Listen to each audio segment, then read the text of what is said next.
الشیطان الرجیم بسم اللہ الرحمن الرحیم رب اشرح لی صدری ویسر لی امری واحلل عقدۃ من لسانی یفقہوا قولی آمین یا رب العالمین۔ اللہم صلی علی محمد وعلی آل محمد کما صلیت علی ابراہیم وعلی آل ابراہیم انک حمید مجید۔ اللہم بارک علی محمد وعلی آل محمد کما بارکت علی ابراہیم وعلی آل ابراہیم انک حمید مجید۔ ہم حجاز کے بارے میں جو آخری دور میں جو حجاز میں واقعات رونما ہوں گے اس کا جو احادیث میں ذکر آیا ہے وہ احادیث ہمارے زیر مطالعہ ہیں۔ پچھلے سوموار کو ہم نے یہ دیکھا تھا کہ ایک وقت آئے گا کہ مسلمانوں محدود ہو جائیں گے، محصور ہو جائیں گے مدینہ کے اندر، اور مدینہ کے باہر گویا کفار کی یا غیر مسلموں کی فوجیں یا جو بھی اسلام دشمن ہیں، اب تو مسلمان بھی اسلام دشمن ہوتے ہیں نا، تو جو اسلام دشمن ہیں ان کی فوجیں مسلمانوں کو مدینہ کے اندر محصور کیے ہوئے ہوں گی۔ تو یہ یعنی ایک سمٹ کر اور سکڑ کر مسلمانوں کا حدود دربہ مدینہ تک محدود ہو جائے گا۔ پھر ایک واقعات کا سلسلہ ہے جس کا ذکر اس حدیث میں آیا ہے، اور یہ حضرت مہدی کے ظہور سے متعلق حدیث ہے۔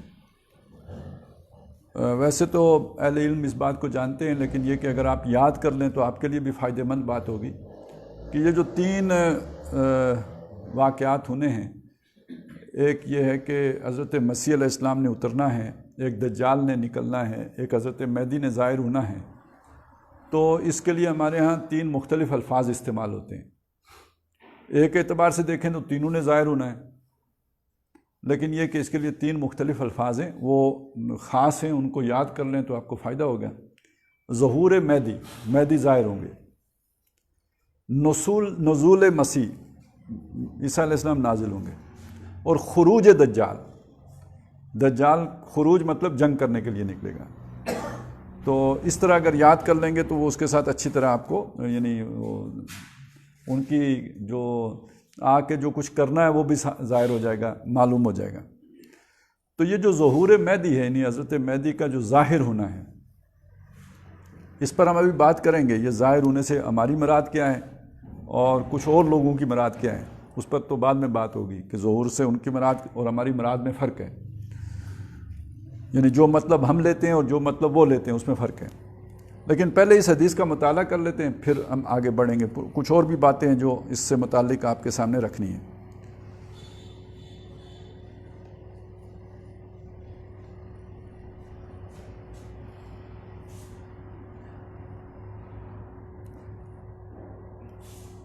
یکون اختلاف عند موت خلیفت، ایک خلیفہ، اور یہاں خلیفہ بمعنی جیسے حضرت ابو بکر خلیفہ تھے اس معنی میں خلیفہ نہیں آئے ہیں یہ لفظ، یعنی جو دنیا میں جس کے پاس اقتدار ہے۔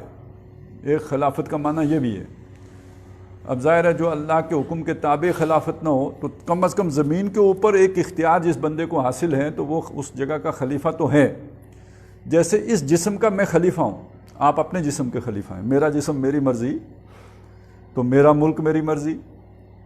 تو اس کا ذکر قرآن مجید میں ہے، سورہ حدید میں آیت نمبر 7 ہے کہ انفقوا آمنوا باللہ ورسولہ وانفقوا مما جعلکم مستخلفین فیہ،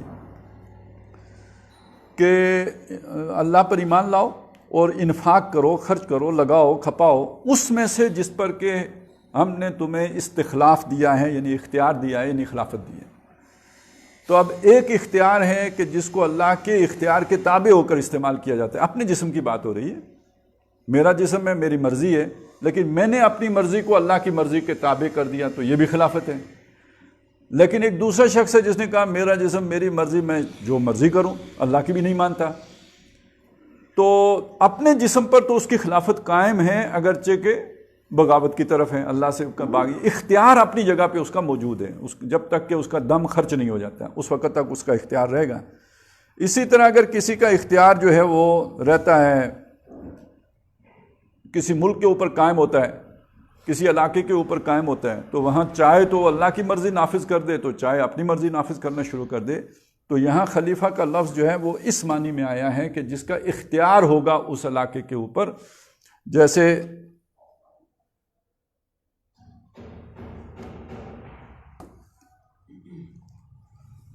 ہم نے ذکر کیا تھا آل سعود کا آج سعودی عرب کے اوپر اختیار ہے. تو جو کوئی خلیفہ ہوگا، جو بادشاہ ہوگا، اب یہاں پہ یوں سمجھ لیجیے، جو حکمران ہوگا، اس کا انتقال ہو جائے گا. وہ اندہ موت خلیفت کی موت کے وقت اختلاف ظاہر ہو جائے گا. اب جب خلیفہ کی موت پر اختلاف ہو جائے تو اس کا مطلب کیا ہے؟ اگلا خلیفہ نہیں بن سکتا، جس کا مطلب ہے اب جھگڑا ہوگا، لڑائی ہوگی، اب 2 خلیفے ہو جائیں. ہمارے ہاں تو ایک لیٹر کے ایشو پہ اتنا بڑا مسئلہ بن گیا ہوا ہے، نوٹیفیکیشن پہ. تو جب یعنی وہ وہاں پہ جب اختلاف ہوتا ہے تو پھر بڑے بڑے مسئلے کھڑے ہوتے ہیں. تو اب ایک جو خلیفہ ہے وہ فوت ہو گیا، جس دوسرے نے بننا ہے اس پر اختلاف ہو گیا. تو اب سب سے بڑی بات یہ ہے کہ ایسے میں ایک طرح کی طوائف الملوکی، یعنی جسے ہم کہتے ہیں کہ اپراجی ہو جاتی ہے، ہر ایک اپنا راج قائم کر لیتا ہے. اور ایسے میں شریف بندے کا گزارا مشکل ہو جاتا ہے. اور اس میں ایک مسئلہ یہ بھی ہوتا ہے کہ کچھ لوگ جو ہیں، کوئی نیک بندہ ہو تو اس کی طرف نگاہیں بھی اٹھاتے ہیں کہ ہم اس کو بنا دیں. سارے نہ بھی مانیں تو کچھ لوگوں کے دل میں تو کسی بندے کے بارے میں آ سکتے ہیں نا، اس کو بنا لیتے ہیں. تو فرمایا فَيَخْرُجُ رَجُلٌ مِّنْ أَهْلِ الْمَدِينَةِ حَارِبًا، نکلے گا مدینے والوں میں سے ایک شخص. حاربن، اب یہ جیسے ہوتا ہے نا بھاگنے کے لیے، فرار ہونا، یعنی کسی بات سے بچنے کے لیے جب آپ دوڑ لگائیں تو یہ حرب ہے، یعنی یہ وہ آنکھوں والی ہے. حاربن، تو وہ بچنے کے لیے بھاگے گا، جو ہوگا مدینے میں سے. بھاگے گا کدھر؟ الی مکہ، وہ بھاگ کے مکہ چلا جائے گا.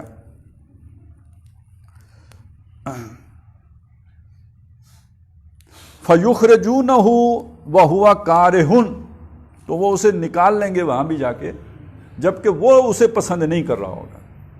اب اس کا مطلب یہ نہیں، یخرجون نہیں ہے، اچھا نہیں وہ ٹھیک ہے. وَهُوَ كَارِهٌ فَيُبَايِعُونَهُ بَيْنَ الرُّكْنِ وَالْمَقَامِ، تو وہ اس کے ساتھ یعنی بیعت کریں گے، مبایعت کریں گے، اس کے ساتھ عہد و پیمان باندھیں گے.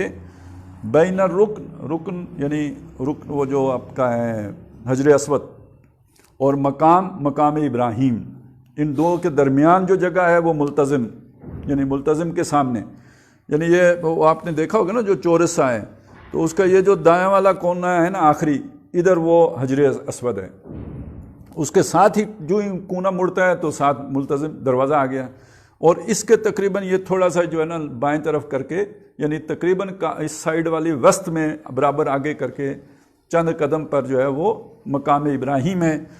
تو وہ مقام ابراہیم اور رکن کے درمیان، یعنی جو حجر اسود ہے اس کے درمیان، یہ وہ جگہ بنتی ہے جو ملتزم کے بالکل سامنے آ جاتی ہے. تو اس جگہ پر وہ اس کی بیعت ہوگی. ابھی بس یہ ہم اس کا ترجمہ کر لیتے ہیں. آج میں ذرا مجھے ٹائم نہیں ملا، میں اسے کاغذ پہ نہیں لکھ سکا، تو ایک نئی مصیبت افتاد پڑ گئی ہے. پھر آتے ہیں اس کی طرف واپس. وَيُبْعَثُ إِلَيْهِ جَيْشٌ مِنَ الشَّامِ، بھیجا جائے گا اس کی طرف ایک لشکر شام سے، یعنی اس کا قلع کما کرنے کے لیے. اب آپ ذرا بات کو سمجھنے کی کوشش کریے. سعودی عرب میں ڈس آرڈر، یعنی وہاں پہ کسی خلیفہ کے اوپر اتفاق نہیں ہو رہا، جس کا مطلب یہ ہے کہ یہاں پر اگر کوئی جسے کہتے ہیں نا کسی نے گورنمنٹ کی ریٹ کو چیلنج کر دیا ہے، تو اس کا مقابلہ کرنے کے لیے اب یہاں سے کوئی نہیں اٹھا، نہ مدینے سے اٹھا، نہ مکے سے اٹھا، نہ کوئی وہ جو تہامہ ہے اس سائڈ سے کوئی آیا، نہ حجاز سے، نہ تہامہ سے، نہ نجد سے، ادھر سے کوئی نہیں آیا. ایک لشکر شام سے آئے گا. اس مہدی کا یا جو بھی یہ بندہ جس کے ہاتھ پر بیعت ہو رہی ہوگی، اس بندے کا قلع کما کرنے کے لیے یا ان لوگوں کو ختم کرنے کے لیے ایک لشکر شام سے چلے گا. اچھا، اب یہ ذہن میں رکھیں کہ یہ لوگ جو ہیں جن کا ذکر ہو رہا ہے، ان کے پاس اسلحہ تو نہیں ہے،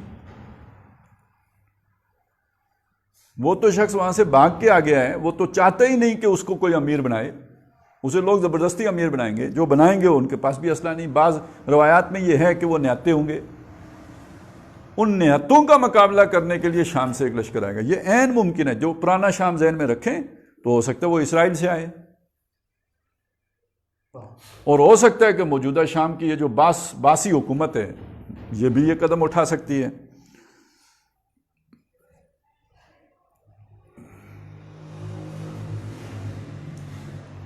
فَيُخْسَفُ بِهِ بِالْبَيْدَاءِ، تو وہ دھنسا دیا جائے گا، اس لشکر کو دھنسا دیا جائے گا بین البیداء و بین مکہ، مکے اور بیدا ایک مقام ہے اس کے درمیان، نہیں، بیدا کی جگہ پہ بین مکہ والمدینہ، فیخسف بہ بالبیداء بین مکہ والمدینہ، مدینے اور مکے کے درمیان بیدا کے مقام پر اس لشکر کو زمین میں دھنسا دیا جائے گا۔ اچھا، یہ یوں سمجھ لیجئے نا کہ جب یہ ہوگا تو یہ تو گویا حضرت مہدی کی عالمی نشانی ہو جائے گی۔ اب ایک آدمی مدینے سے نکلا، حالات وہاں کے خراب ہیں، خبریں تو نہیں آ رہی ہوں گی نا ہمارے پاس، اور آئیں بھی، اگر آ بھی رہی ہوں تو سلیکٹڈ ہوں گی، جیسے کہ وہ کیا ہے، وہ جو ابھی ممتاز قادری کے جنازے کی خبر تو نہیں آئے گی نا۔ البتہ وہ دھما چوکڑی کرنے والے 150 بھی ہوں، وہ آنٹیاں موم بتیاں والیاں، ان کی تو خبریں میڈیا سارا دن شور مچا کے رکھے گا، لیکن یہ کہ اگر 10 لاکھ بندہ جمع ہو جائے جنازہ پڑھنے کے لیے تو اس کی تو خبر نہیں لگتی۔ تو آپ سوچیں مہدی کی خبر لگے گی؟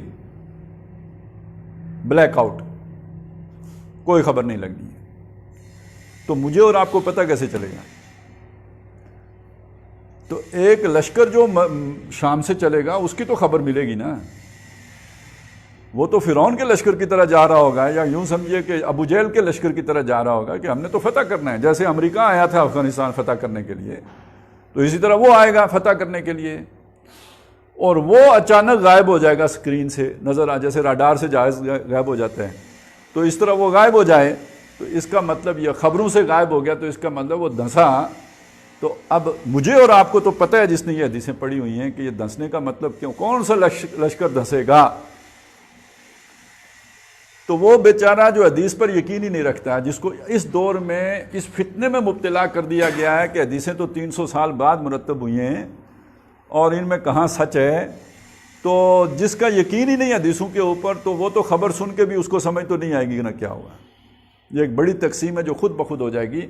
تو جب یہ خبر آئے، اچھا اب اس میں یہ بات سامنے رکھیں، یہ بات کہاں کی ہو رہی ہے جی؟ بندہ کہاں سے نکلے گا؟ مدینے سے، بندہ جو وہ مدینے سے نکلے گا، اس کے ہاتھ پر بیعت کہاں ہوگی؟ خانہ کعبہ میں، مطاف میں، بلکہ رکن اور مقام کے درمیان، یعنی مقام ابراہیم اور حجر اسود کے درمیان ملتزم کے سامنے اس کی بیعت ہوگی۔ یہ اس لیے یاد رکھیں کہ مہدی بہت آج کل پیدا ہو رہے ہیں، کوئی پنڈی سے نکل رہا ہے، کوئی لاہور سے نکل رہا ہے، آگے ہو سکتا ہے اس سے بھی زیادہ نکلیں، کیا پتہ کوئی خراسان سے نکلے، کوئی ایران سے نکلے، کوئی توران سے نکلے، یہاں سے بھی نکلے، کیا پتہ مہدیوں کا۔ کسی کا بھی دماغ خراب ہوتا ہے، آج کل وہ اس طرح کے کیمیکل بھی مل جاتے ہیں، ایک دو جو ہے وہ سوٹے لگانے سے بندہ مہدی ہو جاتا ہے، تو کوئی بھی مہدی آپ کو ٹکر سکتا ہے، تو اتنی جلدی مہدی کا یقین کرنے کی ضرورت نہیں ہے، مہدی وہاں سے نکلے گا، یہ ذہن، یہ پکا بٹھا لیں دماغ میں کہ مہدی وہاں سے ظاہر ہوگا، نکلے گا نہیں، ظاہر ہوگا۔ فَإِذَا رَأَيَ النَّاسُ ذَلِكَ، اب وہ بات آگے، جب لوگ یہ بات دیکھیں گے، وہ لشکر دھنس جائے گا جب زمین میں، یہ خبر جب لوگوں تک پہنچے گی، أَتَاهُ أَبْدَالُ الشَّامِ وَأَصَائِبُ أَهْلِ الْعِرَاقِ فَيُبَايِعُونَهُ، تو پھر جو شام کے نیک لوگ ہوں گے وہ بھی کھچے چلے آئیں گے، شام کے اچھے لوگ بھی آ جائیں گے اس کے پاس، اور جو عراق کے اچھے لوگ ہوں گے وہ بھی آ جائیں گے اس کے پاس، فَيُبَايِعُونَهُ، تو وہ اس کی بیعت کریں گے۔ ثُمَّ يَنْشَأُ رَجُلٌ مِّن قُرَيْشٍ، اب ایک بندہ کھڑا ہوگا قریش میں سے، یعنی پہلا لشکر جو پہلی مخالفت ہوگی وہ شام سے ہوگی، اس کا یہ اشر ہوگا۔ اب قریش کے اندر سے ایک شخص اٹھے گا، اخوالہ کلب، ان کا جو ننیال ہے کلب، بنو کلب ان میں سے، فیبعث الیہم باسا، تو اس کی طرف لشکر کشی کرے گا، فیظہرون علیہم، تو وہ اس کے پر چڑھائی کریں گے ان کے اوپر، وذالک باس کلب، اور یہ ہوگی بنو کلب کی جو اٹھنا، اور والخیبۃ لمن لم یشہد غنیمت کلب، اور وہ بڑا بدقسمت ہے، بد نصیب ہے جو بنو کلب کی غنیمت پر موجود نہیں ہوگا۔ یہ ایک انداز ہے بات کہنے کا، اس کا مطلب کیا ہے؟ بنو کلب کو بھی شکست ہوگی، ان کا جو مال غنیمت ہوگا وہ مہدی کے جو لشکر ہوگا اس کے ہاتھ لگے گا، تو جو شخص اس مال غنیمت سے حصہ نہیں لے سکے گا وہ بڑا بد نصیب ہے، یعنی جو اس مہدی کے لشکر میں شامل نہ ہوگا وہ بد نصیب ہے۔ وہ بات اس طرح کر کے، یعنی جس پہ ہمارا دل جو غنیمت پہ زیادہ للچاتا ہے تو اس کو سامنے رکھ کر بات کی گئی ہے۔ اچھا، اب اس کو ایک ایک مثال کے طور پہ لیجئے۔ ایک خارج سے حملہ ہوا، اس کو پسپا کیا، اللہ نے پسپا کر دیا، اللہ کی مدد آئی، وہ زمین میں دھنس گیا جیسے بھی ہو گیا۔ دوسرا یہ کہ اس کا مطلب اندر خانے یعنی حجاز کے اندر سے بھی بغاوت ہوگی، ایک دم بیعت نہیں ہو جائے گی، قبول نہیں کیا جائے گا۔ تو وہ حضرت مہدی کو اپنا وہ بھی ایک جسے کہتے ہیں نا استحکام حاصل کرنا، اور یہ حکومتوں کے حوالے سے سمجھ لیجئے، حکومت اقتدار مل جانا آسان ہوتا ہے، لیکن یہ کہ اس کو مستحکم کرنا اتنا آسان نہیں ہوتا، کاؤنٹر ریولوشن آ جاتا ہے۔ آپ نے اقتدار حاصل کیا، اقتدار حاصل کرنے کے بعد کوئی اور طاقت چڑھ گئی، تو یہ استحکام ایک مشکل امر ہے۔ چونکہ ہم تو جمہوریت کے وہ عادی ہیں، تو کہتے ہیں پر امن انتقال اقتدار ہو گیا، تو یہ تو مہذب انداز ہے نا، لیکن جب آپ بندوق کے زور پر اقتدار حاصل کرتے ہیں تو پھر اس کے بعد اقتدار کو سٹیبل کرنا ایک علیحدہ کام ہے، اس میں بھی سال لگ جاتے ہیں، 2 سال بھی لگ سکتے ہیں، زیادہ بھی لگ سکتا ہے۔ اب حضرت مہدی کا معاملہ شاید معجزانہ ہو، جیسے کہ وہ لشکر دھنس جائے گا، تو ہو سکتا ہے وہ اس سے جلدی 2-3 مہینے میں اندرونی استحکام حاصل ہو جائے، لیکن یہ کہ یہ ایک بنو کل بھی نہیں ہو سکتا، کچھ اور لوگ بھی اٹھیں، ان سب کا کلا کما اندرون ملک سعودیہ یا جو بھی حجاز جو ہے وہاں پر وہ استحکام حاصل کرنے کے بعد اب ان کی جو پہلی لشکر کشی ہوگی وہ شام کی طرف ہوگی۔ تو وہ بڑا بد نصیب ہے جو ان کے مال غنیمت پر حاضر نہ ہو، فیقسم المال، اور وہ مال کی جو تقسیم ہے اس میں حصہ دار نہ بنے، وَيَعْمَلُ فِي النَّاسِ بِسُنَّةِ نَبِيِّهِمْ، اچھا وہ جو ہوں گے حضرت مہدی، وہ لوگوں میں مال تقسیم کریں گے، وَيَعْمَلُ فِي النَّاسِ بِسُنَّةِ نَبِيِّهِمْ، اور وہ عمل کریں گے لوگوں میں نبی صلی اللہ علیہ وسلم کی سنت کے مطابق، یعنی لوگوں کو واپس سنت پر لے کے آئیں گے، وَيُلْقِي الْإِسْلَامَ بِجِيرَانِهِ فِي الْأَرْضِ، اور یوں جو ہے اسلام زمین میں پھیلنا شروع ہوگا، فَيَلْبَسُ سَبْعِ سِنِينَ، تو وہ لوگوں میں رہیں گے 7 سال، ثُمَّ يُتَوَفَّىٰ، پھر وہ وفات پائیں گے، وَيُصَلِّي عَلَيْهِ الْمُسْلِمُونَ، اور مسلمان ان کی نماز جنازہ پڑھیں گے۔ اچھا، یعنی حضرت مہدی کے بارے میں کئی روایات ہیں، یہ ایک روایت ہے، میں نے صرف وہ ایک نقشہ آپ کے سامنے رکھنے کے لیے پیش کی ہے، اور بعض روایات میں تطبیق کی بھی ضرورت ہے، تو یعنی کافی ساری چیزیں جو ہیں سمجھنی مشکل ہیں، اتنی آسان نہیں ہیں۔ لیکن یہ کہ دوسری طرف معاملہ یہ ہے کہ اب کچھ چیزیں جو یہ حدیث ہم نے پڑھی ہے اس کے حوالے سے جو ہے وہ جاننے کی، جیسے ایک چیز کی تو میں نے وضاحت کر دی کہ یہ پکا ذہن میں بٹھا لیں کہ مہدی کا ظہور کہاں ہوگا؟ مکے میں ہوگا، مدینے سے نکل کے بھاگ کے مکے جائیں گے، پھر وہاں پہ ہوگا۔ ایک اور روایت ہے جس میں یہ 2 چکر بیان کیے گئے ہیں کہ وہ نکل کے مکے جائیں گے، وہ لوگ ان کے پیچھے مکے چلے جائیں گے، وہ مکے سے واپس مدینے آ جائیں گے، لوگ آ کے پھر انہیں تلاش کر لیں گے مدینے، پھر وہ نکل کے مکے جائیں گے اور وہاں جا کے بیعت ہوگی، وہاں آخر وہ جو، اور یہ جو لوگ ان کے پیچھے ہوں گے، معلوم یہ ہوتا ہے اور روایات کے مطالعے سے کہ یہ علماء ہوں گے، یہ عام لوگ نہیں ہوں گے، وہ انہیں پہچان چکے ہوں گے کہ اس آدمی میں وہ نشانیاں پوری ہوتی ہیں جن کی خبریں دی تھی نبی صلی اللہ علیہ وسلم، حضور نے ان کا ناک نقشہ بھی بیان کیا ہوا ہے، ایسی روایات بھی موجود ہیں، تو وہ سمجھ لیں گے لوگ کہ یہ وہ شخصیت ہے کہ جس کے ہاتھ پر ہم نے بیعت کرنی ہے، اور آخر میں وہ انہیں یہ بھی کہیں گے، اور جس سے پتہ چلتا ہے کہ وہ سارے لوگ جو ہیں وہ حکومت وقت کے یا جو بھی اس وقت کوئی جو بھی حالات ہوں گے اس میں ان کی جان کو خطرہ ہوگا۔ وہ آخری بات جو حضرت مہدی سے کریں گے کہ اگر اب بھی آپ نے ہماری بیعت نہ لی تو ہماری جانوں کا جو بھی وہ وبال کہیں یا جو بھی وہ کہیں وہ آپ پر آئے گا، کہ اس کا مطلب وہ ان کے بارے میں اناؤنسمنٹ ہو چکی ہوگی کہ بھئی یہ لوگ جہاں بھی ملیں، وہ جو سر کی قیمت نہیں مقرر ہوتی، کوئی اس طرح کے لوگ ہی ہوں گے جو حضرت مہدی کے پیچھے وہاں پہ مکے جا کر ان سے بیعت لیں گے۔ پھر اب آ کے ایک بات یہاں پہ آئی کہ شام سے بھی آ جائیں گے، عراق سے بھی آ جائیں گے۔ ایک ہم نے حدیث اور پڑھی تھی، کالے جھنڈوں والی یا کالے سروں والی یا کالے کپڑوں والی، یاد آ گئی؟ وہ کہاں سے آئیں گے؟ وہ عراق اور شام سے نہیں ہے ان کا ذکر، وہ آئیں گے خراسان سے۔ اچھا خراسان کون سا ہے؟ ابھی اس وقت دنیا میں خراسان کے نام سے جو جگہ ہے وہ ایران کا ایک صوبہ ہے، وہ بہت چھوٹی سی جگہ ہے۔ نبی صلی اللہ علیہ وسلم کے دور میں یہ سارا یہ جو افغانستان ہے، اس کے ساتھ یہ جو آپ کی مالاکنڈ کا علاقہ ہے، اور ایک خیال یہ بھی ہے کہ پورا کشمیر بھی، کیونکہ ایک وقت میں یہ کشمیر سارا جو ہے یہ افغانستان کے ساتھ ملحق رہا ہے۔ بلکہ یہ جو ہماری جو تاریخ بیان کی جاتی ہے اس میں ایک تو یہی ہے نا کہ یہ افغانستان کا جو والی تھا اس میں نے کشمیر، تو یہ سارا علاقہ جو ہے وہ ہے خراسان۔ اور یہ بات اب سمجھ لیجئے کہ میں پہلے بھی کہہ چکا ہوں کہ جو حزب اللہ بنتی ہے وہ میدان جنگ میں بنتی ہے۔ اللہ کی پارٹی کی جو تشکیل ہوتی ہے وہ خانقاہ میں نہیں ہو سکتی، وہ مسجدوں میں نہیں ہو سکتی، وہ مدارس میں نہیں ہو سکتی، وہ اکیڈمیوں میں نہیں ہو سکتی، وہ بھی شامل کر سکتے ہیں، کیونکہ یہ تو پھر کے پی کے اور پھر ساتھ کشمیر، یہ تو بالکل ہی خراسان میں شامل ہو گیا۔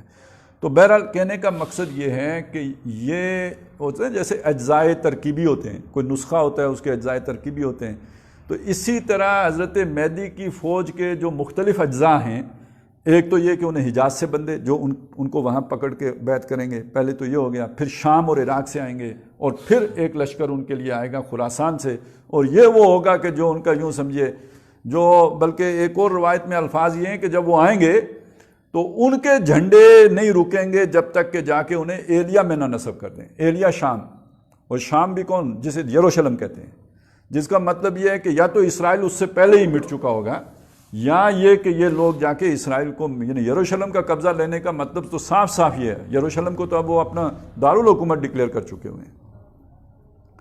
تو یہ لشکر اس طرف سے جائیں گے، اور ویسے بھی وہ میر عرب کو آئی ٹھنڈی ہوا جہاں سے، میرا وطن وہی ہے، میرا وطن وہی ہے، یہ اقبال نے کہا تھا۔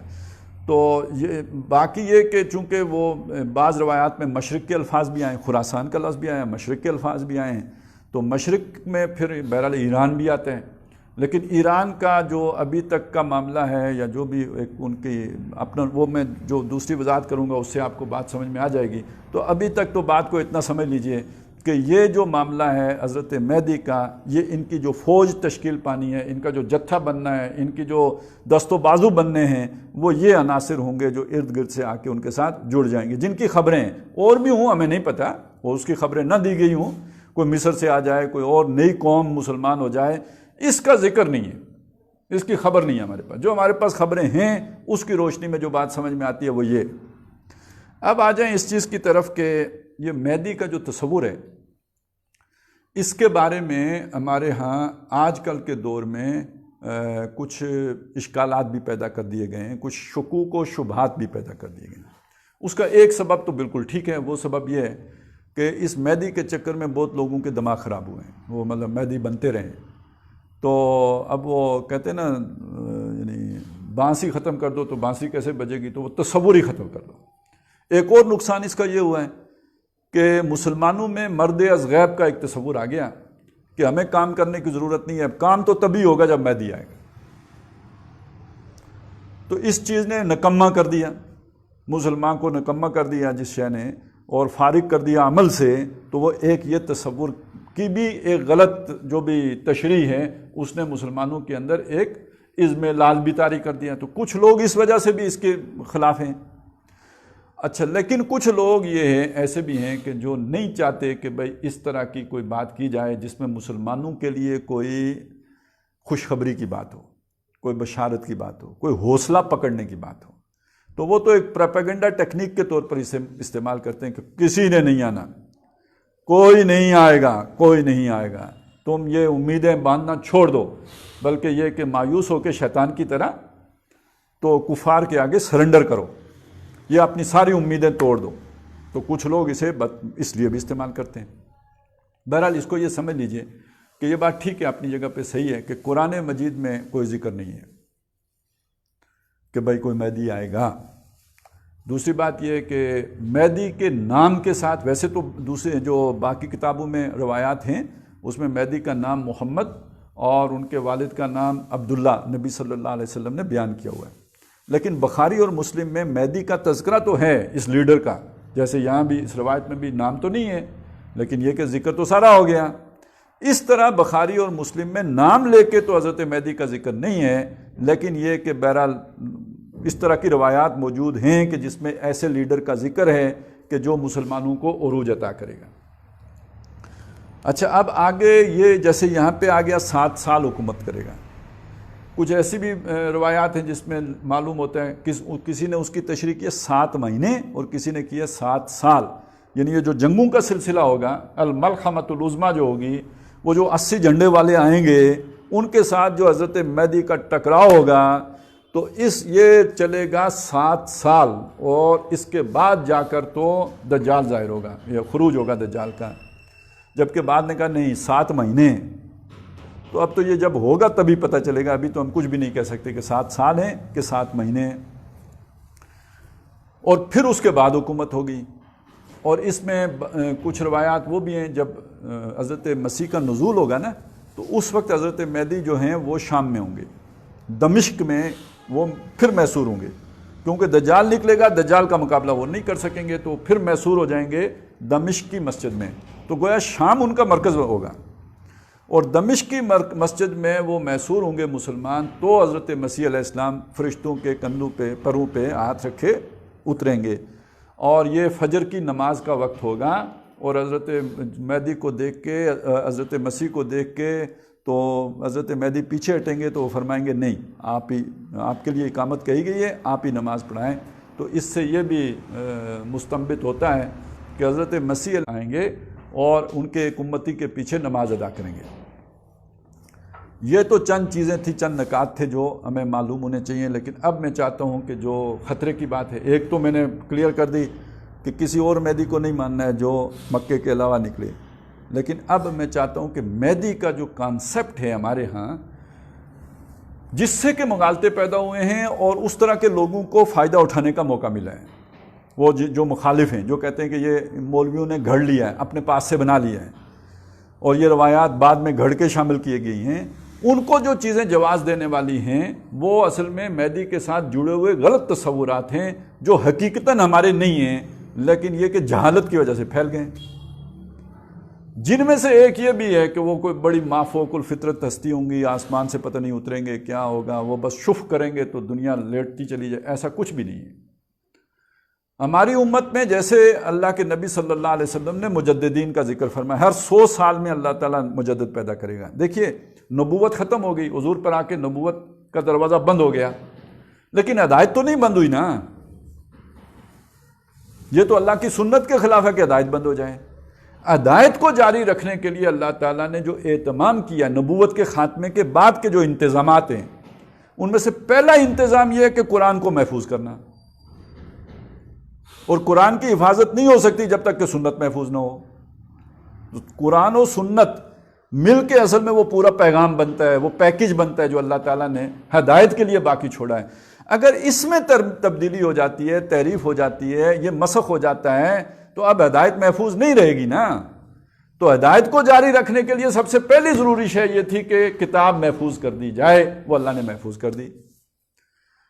دوسری بات اللہ تعالیٰ نے جو نبی صلی اللہ علیہ وسلم نے بیان کیا وہ یہ ہے کہ اس امت میں ہر 100 سال میں اللہ تعالیٰ ایک مجدد کھڑا کرے گا جو دین کی تجدید کرتا رہے گا۔ تجدید کا مطلب دین کو نیا کرنا نہیں ہے، تجدید جدید اس معنی میں نہ لیجیے کہ کوئی نئی چیز ہے، اس معنی میں ہے کہ جیسے یہ چیز ہے یہ پرانی اس معنی میں ہو گئی کہ اس کے اوپر گرد و غبار آ گیا ہے، آپ نے جب اس کی جھاڑ پونچھ کر دی، صفائی کر دی، اوپر سے گند ہٹا دیا، صفائی کر دی، تو گویا آپ نے دوبارہ تازہ کر دی، جدید کر دی۔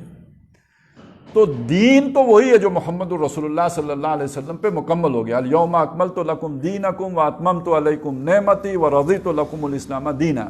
البتہ امتداد زمانہ کے ساتھ، مرور ایام کے ساتھ اس میں گرد پڑ جاتی ہے، سنتیں بدعتوں میں بدل جاتی ہیں، اور یہ اس سے کوئی انکار نہیں کر سکتا. یہ تو خود حضور نے فرمایا تھا کہ خیر القرون کرنی ثم الذین یلونہم ثم الذین یلونہم، بہترین دور میرا ہے، اس کے بعد والا ہے، پھر اس کے بعد والا ہے، پھر اس کے بعد وہ جیسے ایک اور روایت میں ہے پھر وہ لوگ انہا تخلف من بعدہم خلوف یقولون ما لا یفعلون ویفعلون ما لا یؤمرون، جو کہتے ہیں وہ کرتے نہیں، اور جو کرتے ہیں اس کا نبی نے حکم نہیں دیا ہوتا. یہ بدعتیں آ گئی. تو یہ 60 سال 70 سال یہ رواج رکھیں گی، پھر ایک شخص اللہ کھڑا کرے گا اور وہ شخص آ کے دین کو تازہ کر دے گا. جو اختلافات تھے، جو کنفیوژن تھی، جو تلبیس ہو گئی تھی، جو التباس ہو گیا تھا، اس کو صاف کر کے وہ دکھا دے گا کہ یہ ہے اصل دین. اب جن کے اندر ایمان ہوگا، جو اللہ والے ہوں گے، ان کے سامنے تو بات نکھر کے آ جائے گی. جو جتھے والے ہوں گے، جو اپنے گروہ بندی میں جکڑے ہوئے ہوں گے، انہیں دین کی اتنی پرواہ نہیں ہوگی جتنی اپنی گروہ کی پرواہ ہوگی، تو وہ فرقہ پرست ہو جائیں گے. اور ہر مجدد جس نے آ کے تازہ کیا، بعد میں اسی کے ماننے والوں میں 100 سال کے اندر اندر فرقے کی شکل اختیار کر لی، کیونکہ اگلے مجدد کے وہ مخالف بن کے کھڑے ہو گئے. جیسے پہلے نبیوں کے ساتھ ہوتا رہا. جب حضرت موسیٰ علیہ السلام آئے تو بنی اسرائیل حق پر تھے نا. تو جب عیسیٰ علیہ السلام آئے تو انہی بنی اسرائیل نے عیسیٰ علیہ السلام کو نہیں مانا، اور محمد الرسول اللہ آئے تو ان بلاک نہیں مانا، چھٹی پکی. تو ماننے والے کون کس کے تھے؟ موسیٰ علیہ السلام کے. تو اسی طرح یہاں بھی ہوتا ہے نا، ایک شخصیت اٹھتی، اللہ تعالیٰ کھڑی کرتا ہے کوئی بڑی شخصیت، اور وہ آ کے اپنے وقت میں جو دین میں کمی آئی تھی اس کو ٹھیک کر کے چلا جاتا ہے. اب لوگ بعد میں اسی کو کل دین سمجھ لیتے ہیں. جو پہلے سے ٹھیک تھا اس نے اسے چھیڑا نہیں ہوتا، اب وہ جو ٹھیک تھا وہ خراب ہو گیا ہوتا ہے، اور اس کی وہ پرواہ نہیں کرتے. تو جو نیا آتا ہے تو جو خراب ہوتا تھا اس کو ٹھیک کرتا ہے نا، لہٰذا وہ اس کی طرف توجہ ہی نہیں دیتے. تو ہر 100 سال میں اللہ تعالیٰ ایسے مجدد کو کھڑا کریں گے جو آ کے دین کی تجدید کرتے رہیں گے. انہی مجددین کے سلسلے کی جو آخری کڑی ہوگی وہ حضرت مہدی ہوں گے. تو مجدد آسمان سے تو نہیں اترتا، مجدد غار سے تو نہیں نکلتا. مجدد تو عام طرح پیدا ہوتا ہے جیسے لوگ پیدا ہوتے ہیں، اور ان میں سے اللہ تعالیٰ اس کو خاص حالات سے گزار کر ایک مقام پہ لوگوں کی ہدایت پر رشد کے لیے جو ہے وہ فائز کر دیتا ہے. اور یہ سب تکوینی طور پہ ہوتا ہے، یہ کوئی اس طرح کا معاملہ نہیں ہے جس طرح نبوت ملتی ہے کہ فرشتہ آتا ہو اس کے پاس، ایسا معاملہ نہیں ہے. لیکن یہ کہ ہمارے ہاں پہلی بات یہ کہ اہل تشیع کے ہاں اس سے بالکل متصادم اور مختلف تصور پایا جاتا ہے. ان کے ہاں تصور خلافت کا نہیں، امامت کا تصور ہے. اسی وجہ سے وہ کہتے ہیں یہ حضرت ابو بکر، حضرت عمر، ان کی امامت نہیں بنتی تھی حضرت علی کی، کیونکہ وہ حضور کے رشتہ دار ہیں. اب دیکھیے امامت کے لیے تو وہ جو ہے نا وہ نسل کا تعلق بھی تو چاہیے نا.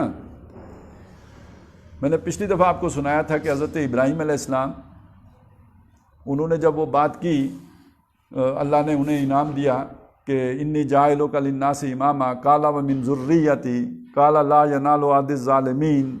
تو وہ اس کو نسل کے ساتھ اس بنیاد پر جوڑتے ہیں، اور اس بنیاد پہ نسل کے ساتھ جوڑ کر وہ حضرت علی رضی اللہ تعالیٰ عنہ کی امامت کی بات کرتے ہیں.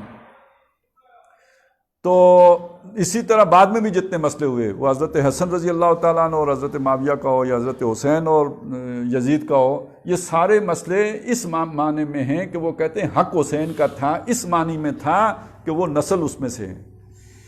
ہم اگر کہتے بھی ہیں تو ہم تو اس معنی میں کہتے ہیں کہ بھئی یزید کے مقابلے میں حضرت حسین کی فضیلت زیادہ تھی.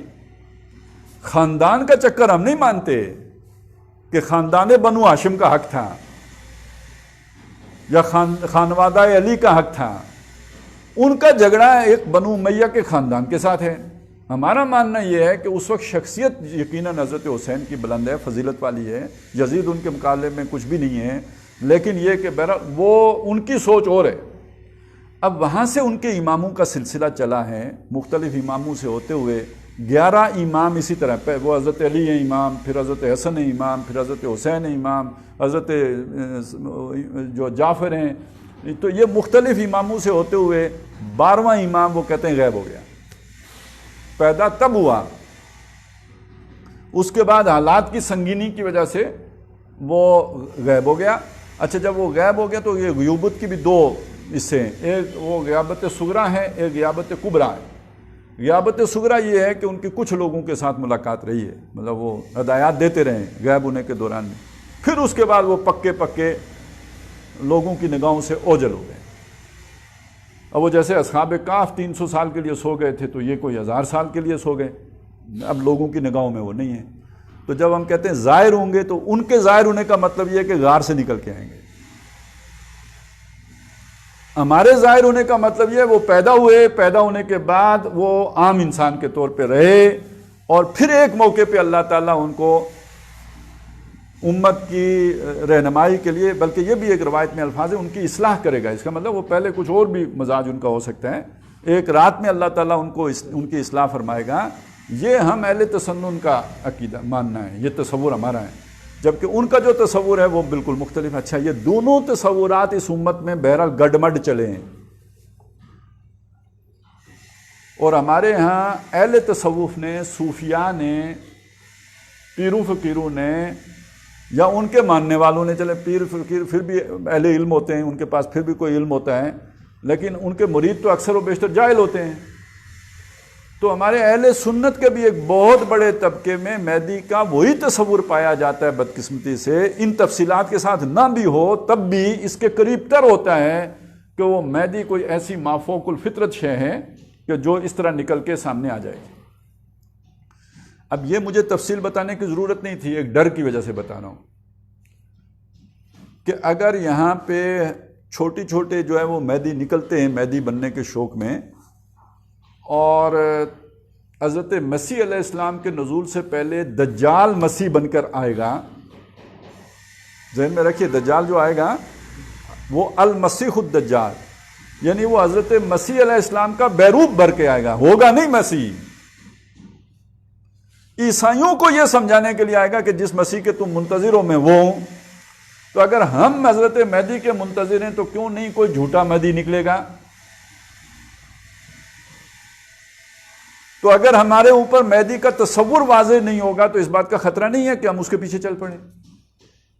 ایک شخص مسلمانوں میں پیدا ہو، وہ اٹھے، مسلمانوں کو جمع کرے، اسرائیل پر حملہ کرے، اسرائیل کو نیست و نابود کر دے، اس سے بڑا لیڈر ہم میں کون ہوگا؟ پھر مجھے بتائیں. اور وہ جھوٹا مہدی ہو تو پھر ہم تو اسی کے نعرے ماریں گے، نعرے وجن گے. اس لیے اس بات کو سمجھ لیں کہ میں اسی لیے آپ سے کہتا ہوں کہ مہدی کہاں ظاہر ہوگا، اس لیے بتا رہا ہوں. ہو سکتا ہے کہیں اور سے کوئی مہدی نکل کے اسرائیل فتح کر لے، تو جنگیں ونگیں، جیسے میچ کوئی جیت لیتا ہے، ورلڈ کپ جیت لیتا ہے، اسی طرح لوگ جنگیں بھی جیت لیتے ہیں.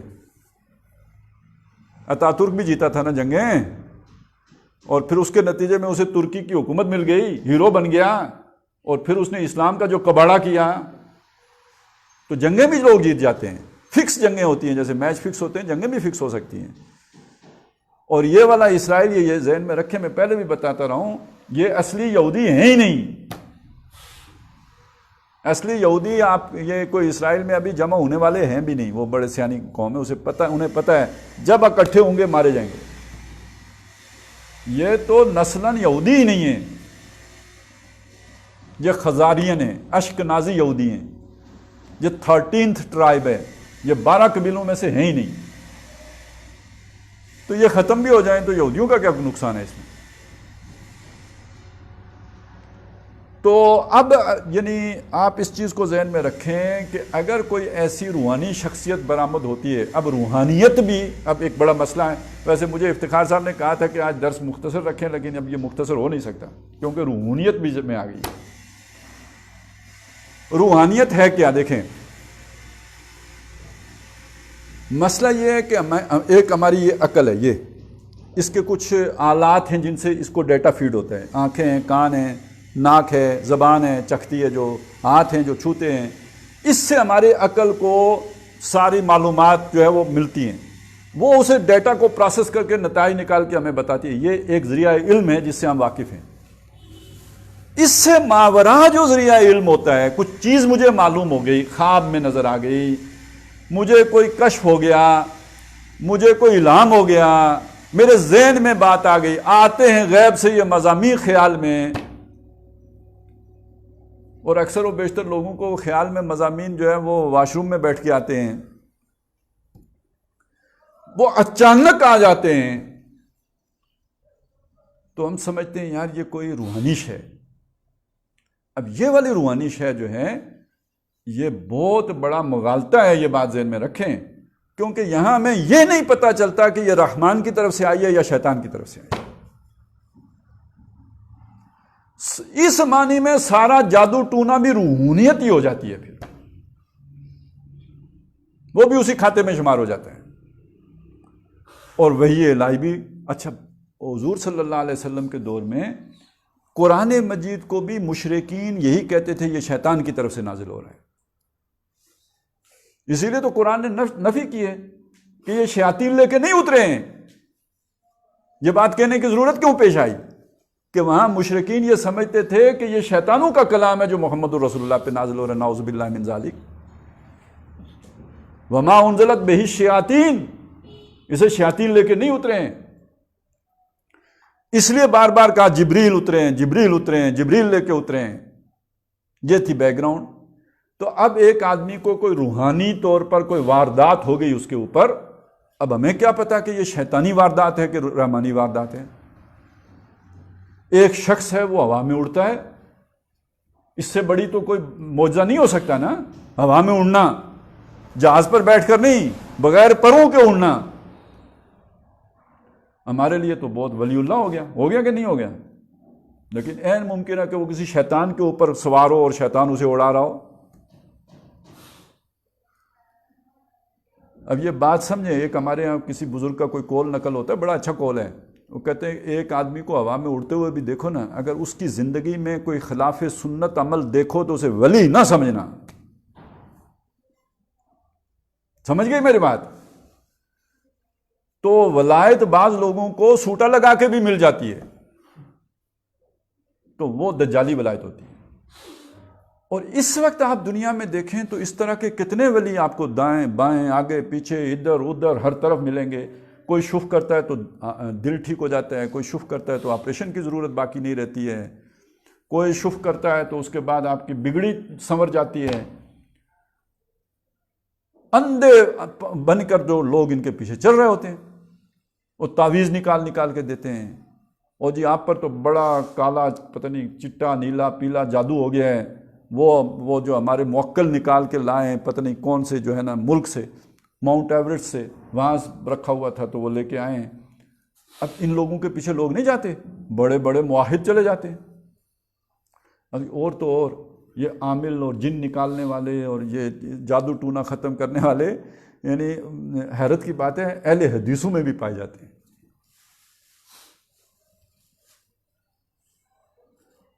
تو اگر وہاں تک بات پہنچ گئی ہے تو پھر ہما شما کا تو کیا کہنا. ٹھیک ہے، وہ جو سب سے زیادہ شدت پسند موحدین سمجھے جاتے ہیں تو توہم پرستی ان کی کا بھی عالم یہ ہے. اب تو ملکوں کے ملک اسی زور پر چلتے ہیں. تو اب آپ مجھے بتائیں کہ کوئی شیطان کا بہت بڑا اعلی کار جس کے ساتھ شیطان کی ساری طاقتیں ہوں، وہ اگر ایسا لیڈر مسلمانوں کا بن کے آ جاتا ہے جس کے ہاتھوں اسرائیل فتح ہو جاتا ہے اور وہ ایسے اچھمبے دکھاتا ہے، تو یہ سارے آپ کے جو ضعف الایمان کا شکار لوگ ہیں اس کے پیچھے نہیں ہو لیں گے. تو اس کو سمجھ لیجئے، یہ چیزیں یاد رکھیے. مہدی نے ادھر نکلنا ہے اور یہ والے تصورات نہیں ہیں. مہدی نے کوئی اس طرح کی مافوق الفطرت کام نہیں کرنے ہیں، کوئی خبریں نہیں ہیں ہمارے پاس. ایک وہ بات ہے، وہ جو لشکر دھنسے گا وہ مہدی تھوڑی دھنسائے گا، وہ تو بس اللہ تعالیٰ اس کا کام تمام کر دیں گے.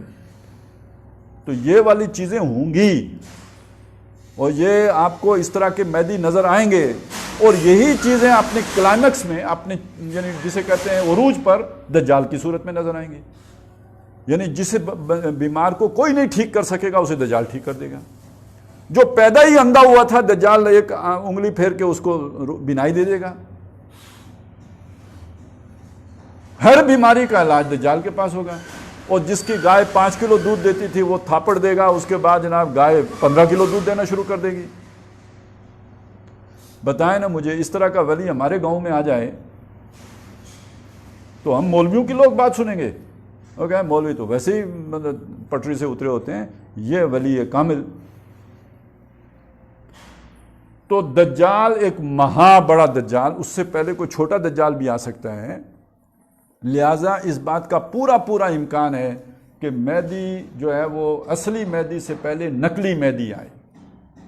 اب میں وہ حدیث آپ کو یاد کرانا چاہتا ہوں دوبارہ، جو جہاں سے بات شروع کی تھی، کہ وہ جو کالے جھنڈوں والے آئیں گے تو اس میں ذکر آتا ہے کہ راوی ایک بات بیچ میں بھول گیا تو تم اس کی بیعت کر لینا۔ اس سے لوگوں نے یہ نتیجہ نکالا کہ مہدی اس کالے جھنڈوں والے لشکر کے اندر ہوگا۔ تو میں نے اس وقت بھی آپ کو بتایا تھا کہ یہ بات بیچ سے بندہ بات ہی بھول گیا ہے۔ وہ لشکر مہدی کی مدد کرنے کے لیے جائے گا، مہدی اس لشکر کے اندر نہیں ہوگا۔ مہدی نے تو مکے میں ہونا ہے، اور یا پھر یہ کہ شام میں ہونا ہے، اور یہ مشرق سے اس لشکر نے جانا ہے۔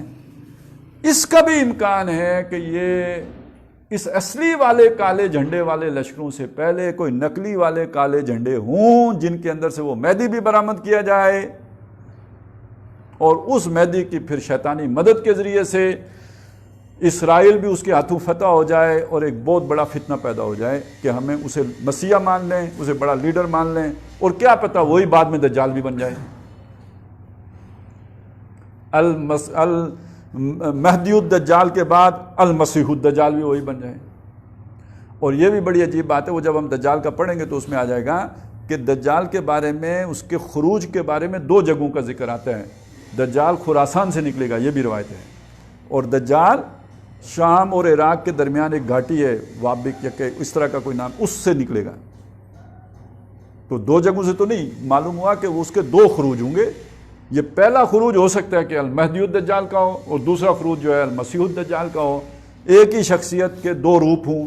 لیکن یہ تو بعد کی چیزیں چلیں، اس پر ہم غور کر لیں گے۔ لیکن اس وقت یہ سمجھ لیجئے کہ یہ مہدی مسلمانوں کو اللہ تعالیٰ کی طرف سے ایک لیڈرشپ ملے گی۔ جذبہ ہے مسلمانوں میں، یہ شام میں بھی لوگ اس جذبے کے حامل ہوں گے، عراق میں بھی اس جذبے کے حاملین ہیں، ہمارے علاقوں میں بھی اس جذبے کے حاملین ہیں، لیکن قیادت الائمۃ المضلین کے پاس ہے۔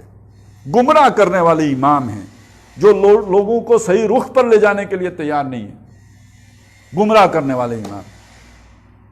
اور انہی کا جو سب سے وٹکا آئے گا نا بڑا، وہ المہدی الدجال کی صورت میں آئے گا۔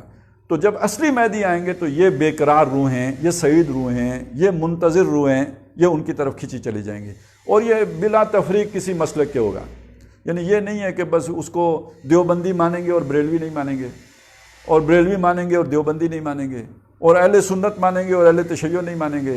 تمام حق پرست جس گروہ میں بھی ہوں گے وہ تو اسے مانیں گے، اور جو جس گروہ میں اپنے مطلب کے لیے ہوگا وہ نہیں مانے گا اسے۔